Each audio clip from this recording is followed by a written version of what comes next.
Hey guys, welcome back to my YouTube channel.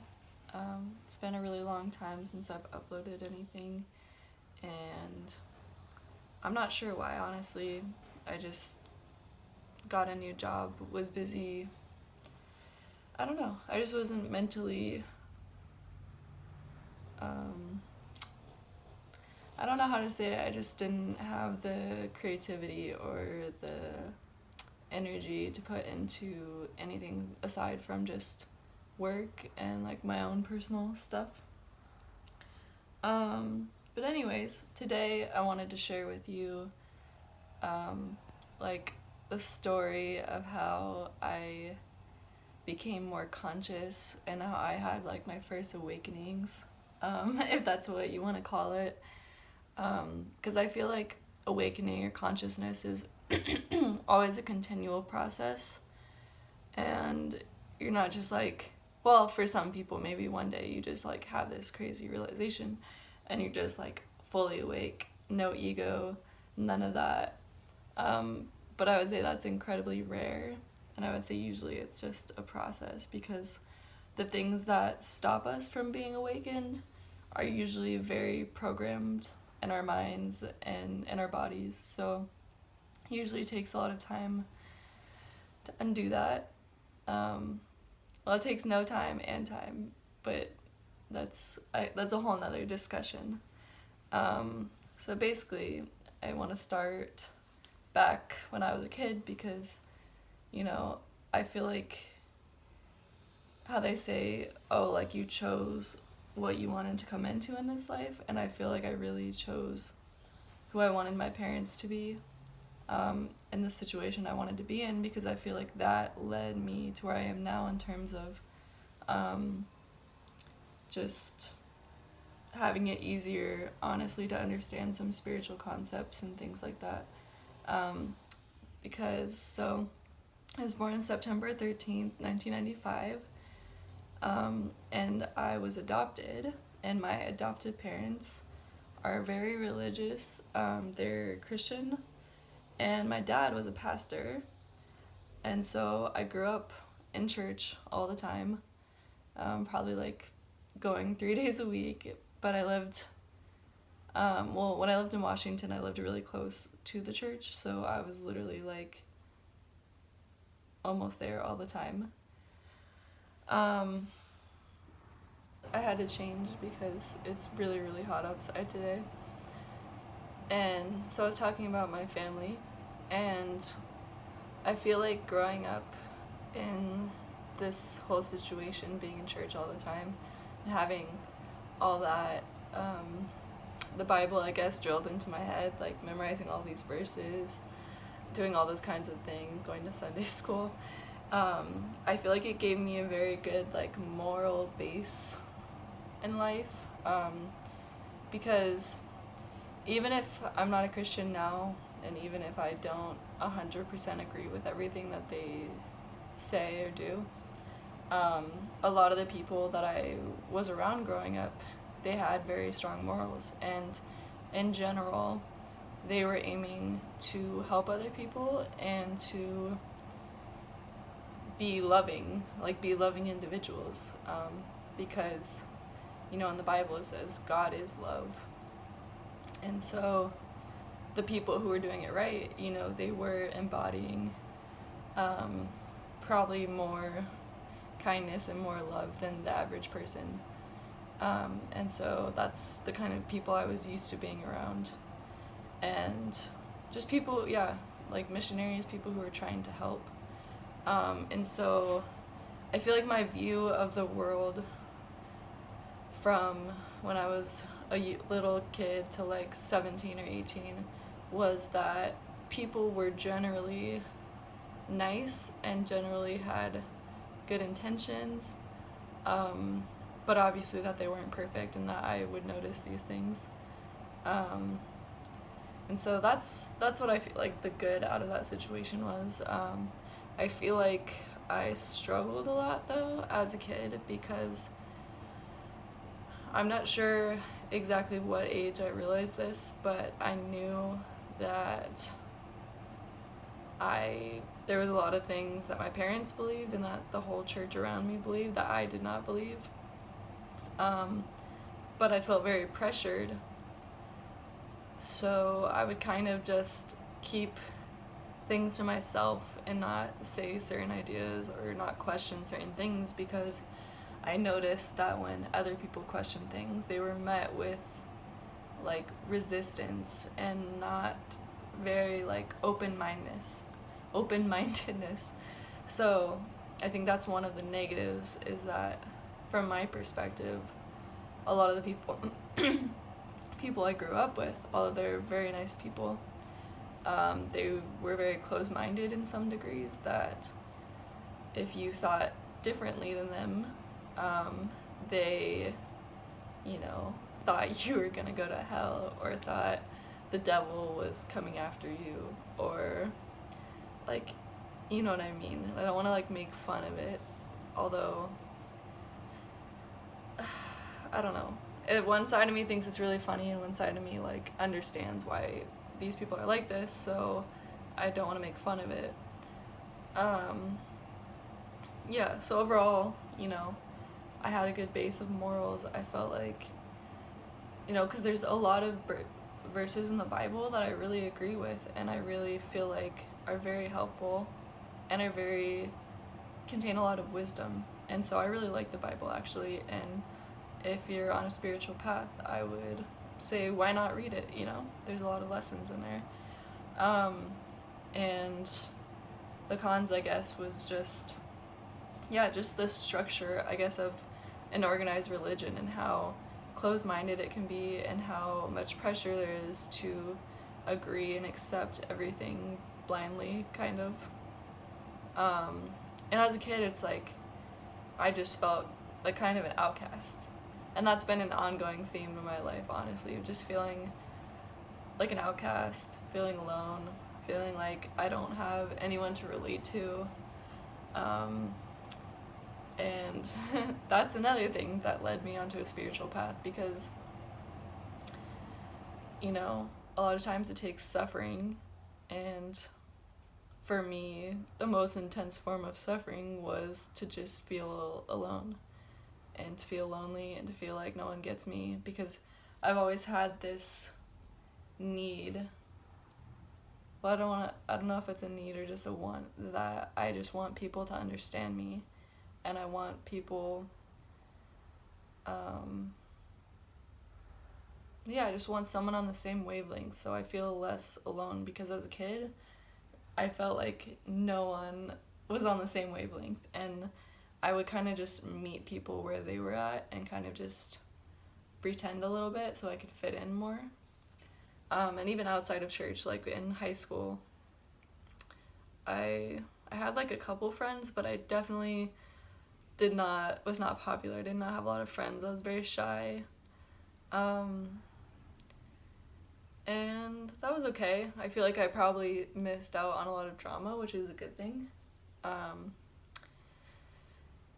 the friends I did have they were from my church, basically. They were very nice people, They were probably some of the most genuine friends I've ever had to this day still. But still, even them, they didn't really know the real me, and things I kept to myself. Yeah, so I feel like that was the first phase of my awakening. It was my childhood and that whole religious background, because I learned a lot about God from the Bible. Jesus, who is a amazing example of, like, if you take away all the bullshit of like church sometimes, like, Jesus was embodying love, and that's what was the important thing to learn from all that.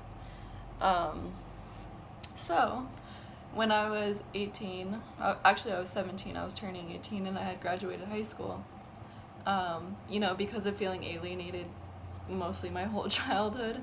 And I don't want to make it sound like my parents were not good parents. My parents are great parents, but they just were very different from me. And I felt like I could never be fully myself around anyone, and that was painful, honestly. and it's making me emotional talking about it, and like I need to keep my composure so I can finish this video. But so yes, so I moved to California, which is where I'm at now, when I was 18, and this starts the second phase, which I feel like was me learning a lot of lessons, a lot of spiritual lessons, a lot of lessons about myself, just my own psychology, through relationships, because I got into a lot of relationships. The first 2 relationships I was in were pretty abusive, and like not so much in the physical way, more so mentally, of being manipulated and emotionally, and just being being called stupid, being like told I couldn't do things, just like,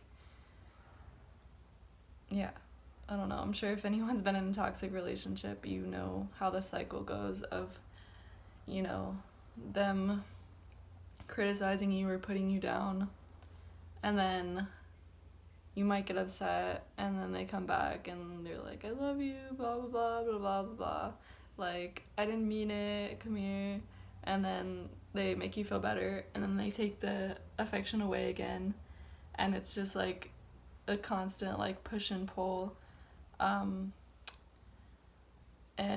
yeah, not very fun stuff.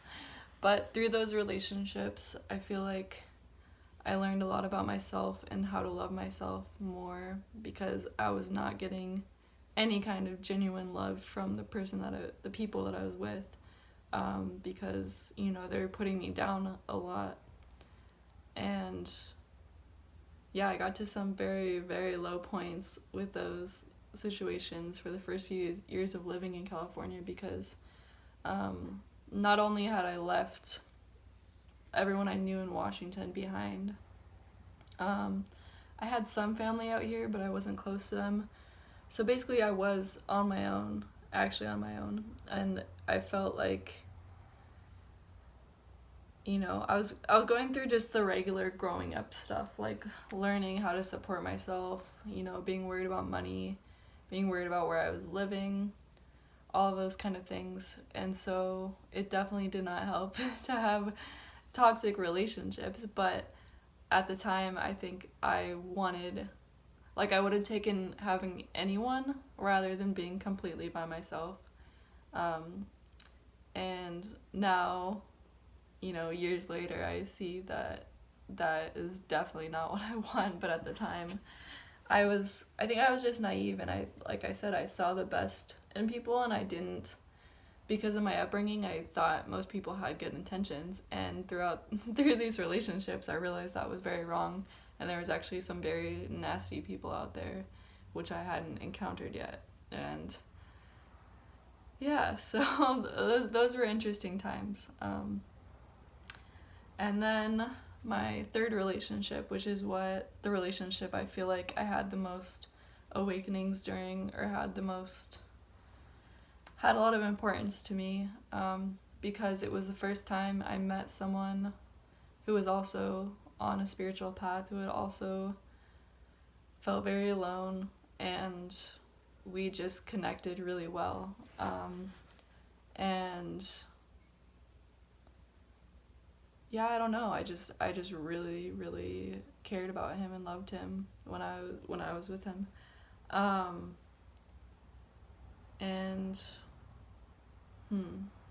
what do I want to explain about this? So yeah, so that was, and it was the first time someone had actually treated me nicely and had been like a decent boyfriend. Obviously not perfect. There was a lot of bad things as well, but a lot better than the last ones. And so I think I felt a lot more connected, and I felt like that had potential to go on longer because of how we had a lot more similarities, and that we were both like on a spiritual path. And I remember specifically one day I really remember during this relationship was he was going out of town to Arizona, and I used to get sad when he would leave, because I hadn't realized it yet, but I was very, very codependent still at that time. which is probably what ultimately led to the ending of that relationship, among other things on his end. But so he left, and I would get really sad when he would leave because, once again, I did not have a strong base of anything outside of him, and it's like I was getting all my like I just it's so hard to explain. Like there was so much focus on him, so when he would leave I was sad, very sad. And so I remember I went to like a coffee shop that day. I think it was Phil's Coffee or something in Costa Mesa.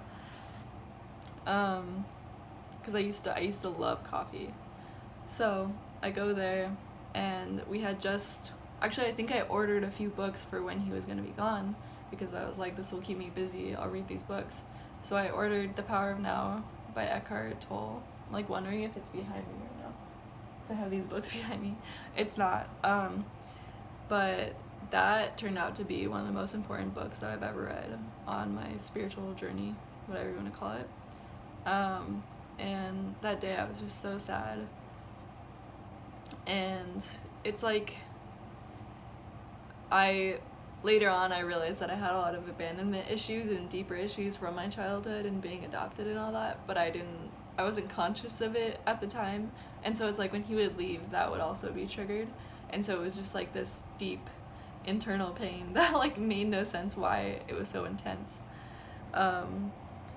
And yeah, so I went to this coffee shop and I was reading The Power of Now, and there was a passage out of the book that I read, and it was just making so much sense. Like it was like clicking in a way that nothing I've ever read has hit me in the same way. Like it was like profound.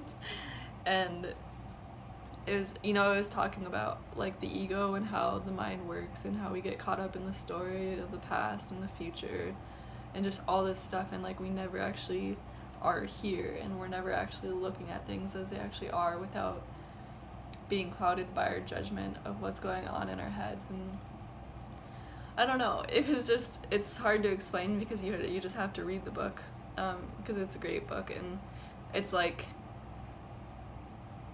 that definitely felt like an actual like awakening, because I just remember like sitting there looking at a tree and just thinking like, wow, like it sounds stupid, I'm like, wow, I've like never actually looked at a tree and actually seen it for what it is, and I've always been clouded in some way by my mind.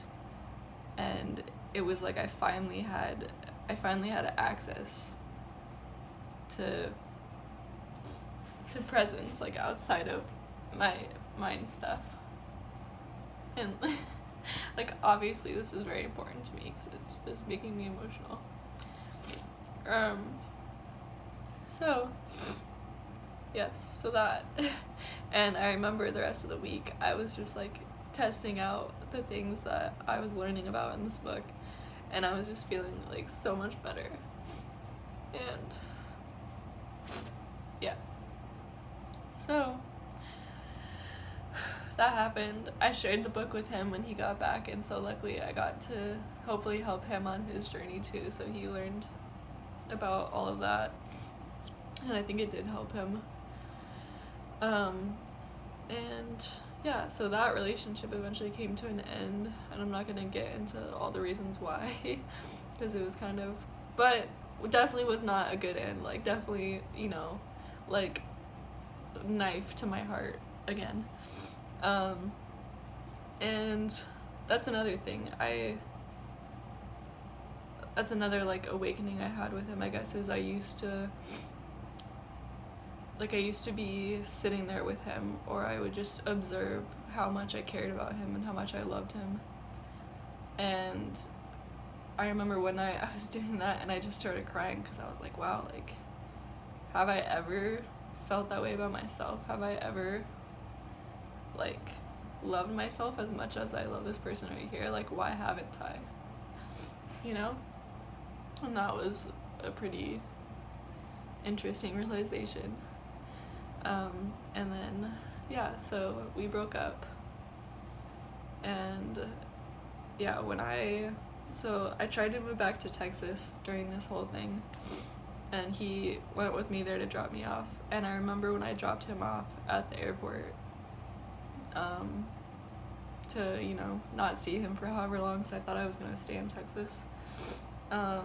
It was just like one of the most heart-wrenching things. Ew, that's disgusting. Sorry. One of the most heart-wrenching things that I think I've ever had to go through, and I just remember crying like I've never cried before. Like it was intense, and it was just like the same thing as before. The aloneness that I felt was like just getting like stabbed. Like this wound that I already had was just repeatedly getting stabbed and wanting me to look at that. And I don't know, I honestly think that you have to get to rock bottom sometimes to, you know, to get in touch with God or get in touch with presence. And that's definitely was the case for me. I definitely had to reach some kind of rock bottom, and I think that was probably my rock bottom, honestly. Yeah, so didn't stay in Texas, came back to California. And once again, you know, I had some time on my own actually after him, and I broke up. And yeah, I was very thankful for that relationship because I learned so much through it. And I also learned a lot about my codependency and different things that I needed to work on, just in general, like psychology stuff. Yeah, so after that, I feel like I had the phase where I felt the most connected and the most spiritually in line with myself and with God or the universe, whatever you want to call it. Because finally I was focusing more on myself and I was doing things that I like to do. I was going roller skating. Sorry. I was going roller skating. I was, you know, starting to paint again, just starting to do things that I liked doing. And I just, through that relationships, I finally like felt like I loved myself, and I was finally like nurturing myself. And I learned to comfort myself and just all the good stuff. And so that, you know, I was single for, I want to say like 6 months to a year. I'm not really sure exactly what the timeline was. And then I met another guy and totally out of the blue once again.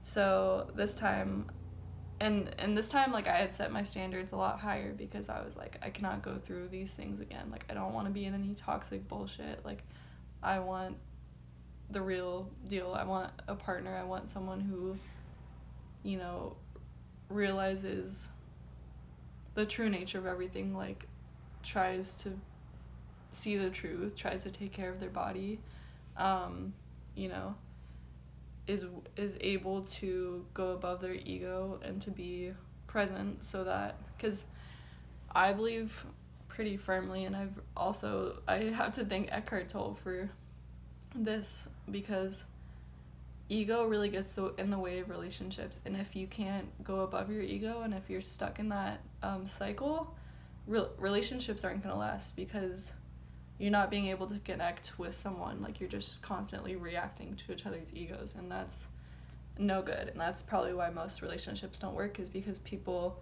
don't know anything outside of that. And so I wanted someone who understood these kind of things.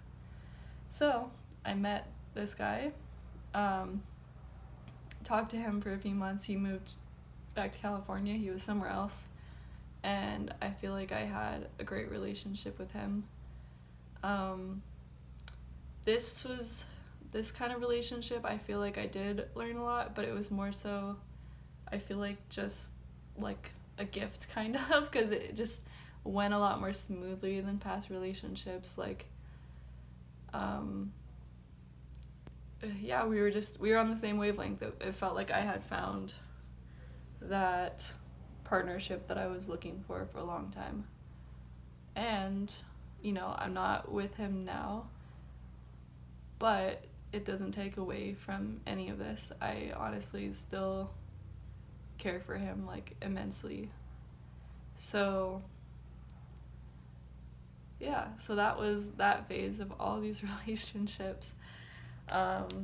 And that kind of just leads me to where I am now, which is obviously by myself, but I'm at so much more peace being by myself. Like, I'm not, like, I could be single for the rest of my life and I would be okay with that. Like, I would love to have someone to be, you know, to have that connection with, that deeper soul connection, and just partnership in life in general.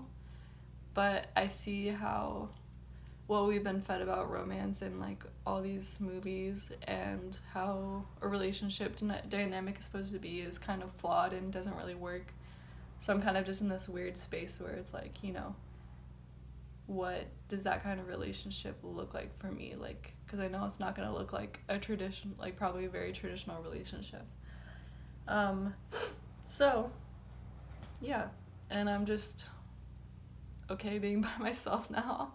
I've learned all this stuff and I have a lot more tools now to be secure and at peace within myself. And I'm very, very thankful for that, because I know for a fact I will never let people like I let into my life in the past back into my life, because I'm very protective over my space now and over my life and who I'm going to share myself with. And yeah, so and it's like that wound I was talking about, just feeling abandoned and alone and all that, like that's definitely still in there, but it's like you